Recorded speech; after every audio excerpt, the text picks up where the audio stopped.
नमस्कार सभी को, मैं doctor Neha, practising doctor at Bharat homeopathy. आज की इस वीडियो में हम बात करेंगे पैरालिसिस के पेशेंट अपने हाथों की जान कैसे वापस ला सकते हैं। पिछली कुछ वीडियोस में मैंने आपसे बात करी थी जब आपको पता चला है कि पैरालिसिस का पेशेंट है और पूरा पैरालिसिस है या हेमी पैरालिसिस है, तो आपको वहाँ पे शुरुआत कैसे करनी है, आपको कैसे एक्टिव और पैसिव एक्सरसाइजेस करानी है हाथों की और पैरों की। जब आप वहाँ तक पहुँच जाएं और वो एक्सरसाइजेस आपकी कंप्लीट हो जाएं, तो हम ये रियलाइज़ करते हैं कि पेशेंट के पैरों की ताकत तो धीरे धीरे वापस आने लगती है, लेकिन हाथों की, स्पेशली फिंगर्स की, रिस्ट की, ये मूवमेंट्स वापस नहीं आ पाती है और इसमें पेशेंट स्ट्रगल करता है, पेशेंट के अटेंडेंट्स भी स्ट्रगल करते हैं। तो हमें क्या करना है कि ये हाथों की एक्सरसाइजेस जो है ये सारी मूवमेंट्स और फाइनली पेन की ग्रिप बनाना, तो आज हम इन्हीं सारी बातों के बारे में डिस्कस करेंगे। सबसे पहले अगर ऐसा कोई पेशेंट है जिसके हाथों में बिल्कुल जान नहीं है और मुट्ठी पूरी की पूरी बंद है, तो वहाँ पे आपको शुरुआत कैसे करनी है। कोशिश करना है कि अगर मुट्ठी बंद है तो आप मुट्ठी बंद में ही एंकल स्ट्रेचिंग करनी है। आपको ऐसे करके दूसरे हाथ से, जिस हाथ में जान है, पेशेंट ये अपने आप भी कर सकता है, लेकिन पेशेंट को दर्द हो रहा है, परेशानी हो रही है, तो मैंने आपको पिछली वीडियोज़ में भी ये बताया था, ऐसे केसेस में आपको पहले कोई भी चीज़, गरम तेल या किसी भी गरम चीज़ से सिकाई कर लेनी है ताकि वो मांसपेशियाँ खुल जाएं, थोड़ी उनमें अकड़ाहट कम हो जाए। अगर पेशेंट को एक्सरसाइज करने से पहले दर्द हो रहा है तो याद रखना है कि आप किसी भी चीज़ की, गरम चीज़ की सिकाई कर सकते हैं।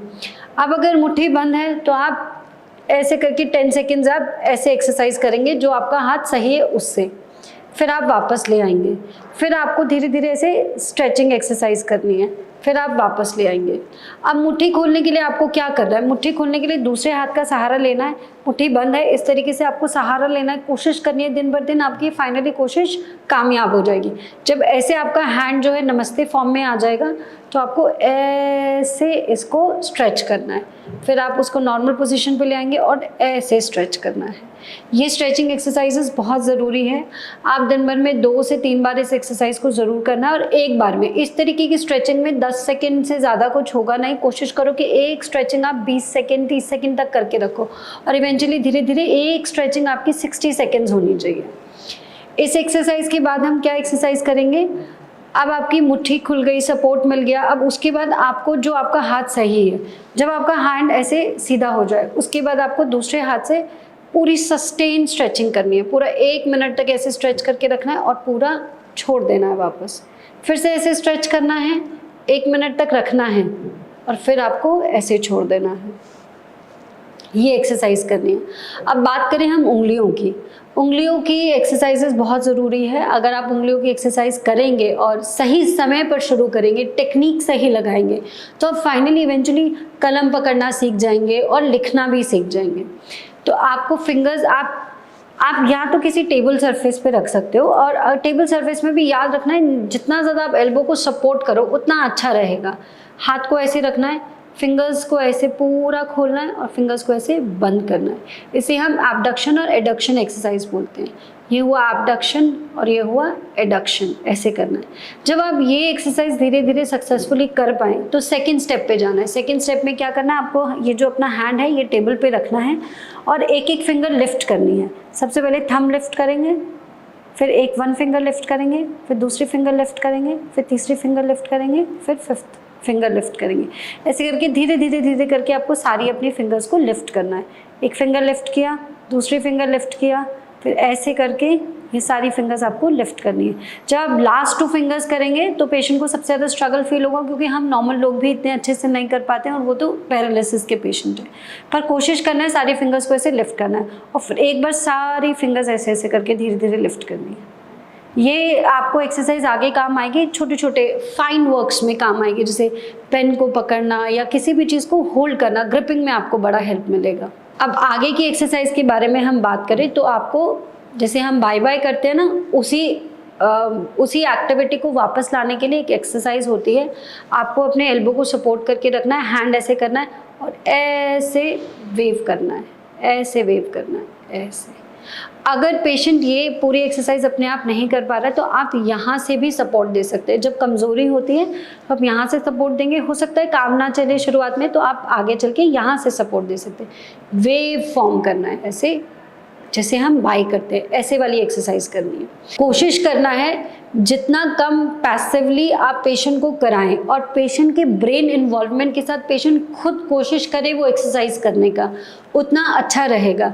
ऑब्वियसली जब हम शुरू करते हैं तो पेशेंट सारी चीज़ें अपने आप नहीं कर पाता है, आपको पैसिवली करानी पड़ती है।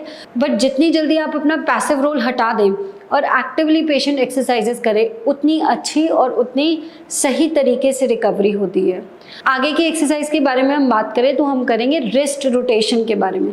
मुट्ठी बंद करनी है और ऐसे करके आपको मुट्ठी घुमानी है। मुट्ठी जब घुमाएंगे तो यहाँ से यहाँ तक सारे मसल्स की एक्टिविटी होगी। आपको ऐसे मुट्ठी घुमानी है, क्लॉकवाइज घुमानी है और एंटी क्लॉकवाइज घुमानी है।